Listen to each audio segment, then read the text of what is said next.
Hello दोस्तों, नमस्कार। आज की कहानी रहस्यमयी दुनिया। ये एक ऐसी जगह की है जहाँ संजीवनी के पहाड़ों के बीच अमृत की नदियाँ बहती थी। इस जगह पर कदम रखने से ही शरीर के सारे कष्ट समाप्त हो जाते थे।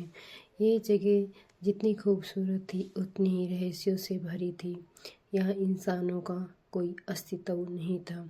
दरअसल रहस्यमयी दुनिया पहुँचने के लिए जानवरों से भरा हुआ खूंखार जंगल पार करना पड़ेगा, जो कि इंसानों के लिए असंभव है।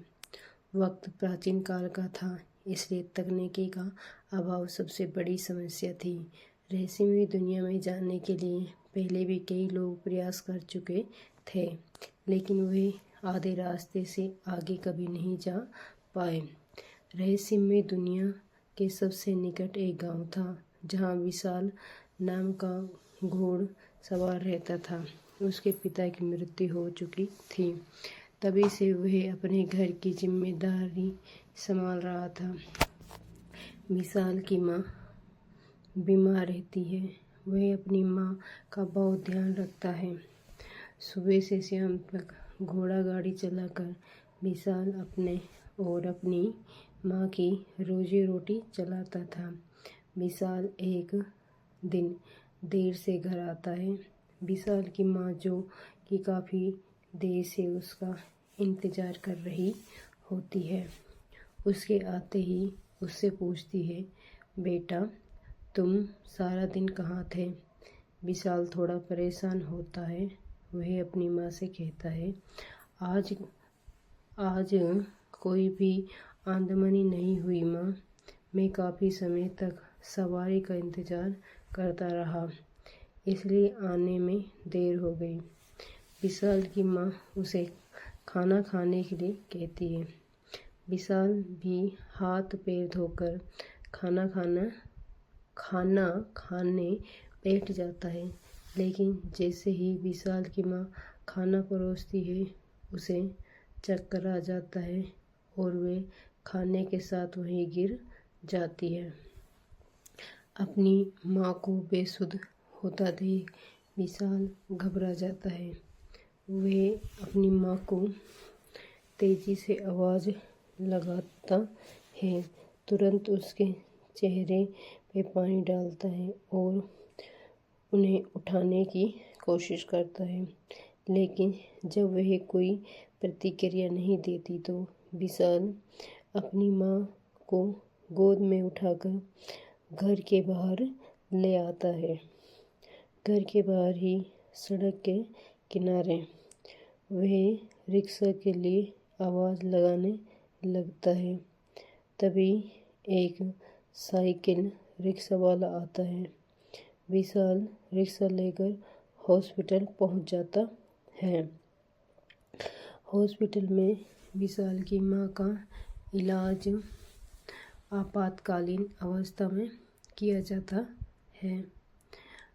सारे परीक्षण करने के बाद डॉक्टर विशाल को बताते हैं कि तुम्हारी माँ को आखिरी स्टेज का कैंसर है, जिसमें उसका बचना असंभव है। विशाल को डॉक्टर की बात सुनकर झटका लगता है। वह वहीं ज़मीन पर बेसुध होकर बैठ जाता है। विशाल अपने पिता को पहले ही खो चुका था, लेकिन माँ को खोने के डर से वह कांपने लगता है। विशाल अपनी माँ के पास जाता है, लेकिन उनसे ये बात छुपा लेता है कि उन्हें कैंसर है। आखिरी वक्त वह अपनी माँ के साथ अपने ही घर में रहना चाहता है। विशाल की माँ उससे पूछती है, बेटा मुझे क्या हुआ है? लेकिन वह कहता है, माँ तुम बिल्कुल ठीक हो, बस तुम्हें थोड़ा सा अपनी तबीयत का ध्यान रखना पड़ेगा। वह विशाल की बात सुनकर मुस्कुराने लगती है। वह अपनी माँ के लिए कुछ दवाइयाँ खरीदता है और उन्हें अपने साथ घर ले जाता है। वह अपनी माँ के लिए चिंतित होता है, इसलिए किताबों में कैंसर का इलाज ढूंढने लगता है। किस्मत से उसे एक किताब मिलती है जिसमें रहस्यमयी दुनिया का एक लेख मिलता है। वह उसके बारे में जानकर जिज्ञासु होने लगता है। उसे लगता है कि यदि वह रहस्यमयी दुनिया चला जाए तो अपनी माँ के लिए कुछ न कुछ औषधियाँ जरूर ला पाएगा। अब वह रहस्यमयी दुनिया का नक्शा जानना चाहता था। लेख में पर्याप्त जानकारी उपलब्ध नहीं होती है, इसलिए वह लेख लिखने वाले से मिलने का विचार बनाता है। वह अपनी माँ को बचाने के लिए किसी भी हद तक जा सकता था। वह उससे संपर्क करके उसके पास पहुंच जाता है और अपनी माँ के बारे में सारी बात बताता है। जैसे ही उस व्यक्ति को विशाल की माँ की बीमारी का पता चलता है तो वह उसकी मदद करने के लिए मान जाता है। वह कुछ ही मिनट के अंदर कागज़ पर विशाल को आधे रास्ते का नक्शा बनाकर दे देता है। विशाल को आधा रास्ता तो पता चल चुका था, लेकिन उसके आगे कैसे बढ़ाना है वह नहीं जानता। फिर भी अपनी माँ के लिए मौत की रास्ते में सफ़र शुरू कर देता है। विशाल अपने घोड़े के साथ जंगल का रास्ता चुनता है। जंगल के रास्ते में हर पल एक नया खतरा सामने आ रहा था। पेड़ों पर बड़े बड़े सांप लिपटे रहे थे। विशाल उनसे बचते हुए आगे बढ़ रहा था, लेकिन अचानक विशाल का घोड़ा रास्ते में एक कीचड़ के दलदल में फंस जाता है। विशाल घोड़े से छलांग लगाकर कूदता है और पेड़ की जड़ की मदद से अपने घोड़े को बाहर खींचने का प्रयास करता है और काफ़ी देर तक जोर लगाने के बाद वह अपने घोड़े को बाहर खींचने में कामयाब हो जाता है। लेकिन घोड़े की हालत बदतर हो जाती है और वह आगे चलने योग्य नहीं रहता। विशाल का सफ़र अभी लंबा है, लेकिन यदि उसका घोड़ा साथ नहीं होगा तो उसके सफ़र की मुश्किलें और बढ़ सकती थी। इसलिए वह अपने घोड़े के साथ कुछ घंटे आराम करता है और जैसे ही घोड़े की हालत चलने लायक होती है तो विशाल दोबारा अपना सफ़र प्रारंभ कर देता है। अब विशाल के घोड़े की गति पहले की तुलना में कम हो चुकी थी, इसलिए वह धीरे धीरे चल रहा था। कुछ दूर पर पहुंचते ही रास्ते में एक बहुत बड़ा पेड़ गिरा होता है। पेड़ की ऊंचाई देखकर विशाल का घोड़ा वहीं रुक जाता है।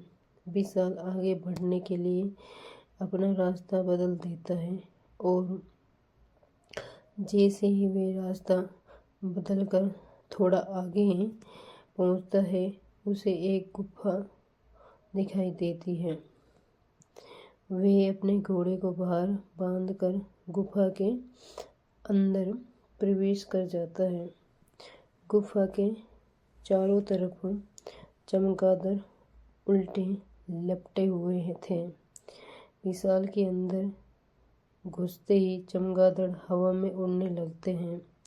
विशाल हिम्मत करते हुए आगे बढ़ रहा होता है। अचानक विशाल का पैर फिसल जाता है और वह गुफा में बने एक गुप्त रास्ते से फिसलता हुआ पहाड़ी के दूसरी तरफ पहुंच जाता है, जहां एक अलग ही दुनिया दिखाई दे रही थी। विशाल को एहसास होने लगा था कि यह वही रहस्यमयी दुनिया है जहां वह पहुंचना चाहता था। विशाल ने आज तक इतने खूबसूरत पेड़ नहीं देखे थे। विशाल को अमृत से भरी हुई नदी नजर आती है, जिसका पानी सुनहरा था। विशाल जैसे ही नदी के करीब पहुंचता है, उसकी आंखें फटी की फटी रह जाती हैं, क्योंकि नदी में दैत्याकार मगरमच्छ तैर रहे थे। मगरमच्छों को देखते ही विशाल दहशत में आ जाता है। खतरे को भांपते हुए विशाल नदी के किनारे आकर थोड़ा सा पानी उठाकर पी लेता है। जैसे ही विशाल अमृत पानी पीता है, वह ओजस्वी हो जाता है, मानो उसके अंदर ब्रह्मांड की सारी शक्ति समा गई हो। विशाल बदल चुका था और अब उसके अंदर आत्मविश्वास आ चुका था। अमृत जल लेकर विशाल अपने घोड़े के पास आता है और थोड़ा सा अमृत जल घोड़े के मुंह में भी डाल देता है। अमृत जल दिव्य शक्तियों से भरा हुआ है, जिसकी एक बूंद मात्र से ही घोड़ा फुर्तीला हो जाता है और उछलने लगता है। विशाल अपने घोड़े पर बैठकर जंगल के बाहर निकलने का रास्ता ढूंढने लगता है, लेकिन अब विशाल को हर बात का आभास पहले से ही हो रहा था। उसकी सारी इंद्रियां जाग चुकी थीं। विशाल को जितना समय जाने में लगा था, उससे आधे समय में वही जंगल से बाहर आ जाता है। 72 घंटों के सफ़र के बाद विशाल अपनी माँ के पास पहुँच जाता है और उन्हें अमृत जल पिला देता है। अमृत जल के असर से विशाल की माँ तंदुरुस्त हो जाती है। अपनी माँ की तबीयत अच्छी होते देख विशाल की आंखों में आंसू आ जाते हैं, लेकिन ये खुशी के आंसू होते हैं। विशाल ने अपनी माँ को अभयदान दे दिया था। ये बेटे का अपनी माँ के लिए सच्चा संघर्ष था। इसी के साथ ये रहस्यमय दुनिया की कहानी समाप्त हो जाती है। अगर दोस्तों कहानी पसंद आई हो तो लाइक शेयर सब्सक्राइब ज़रूर करें।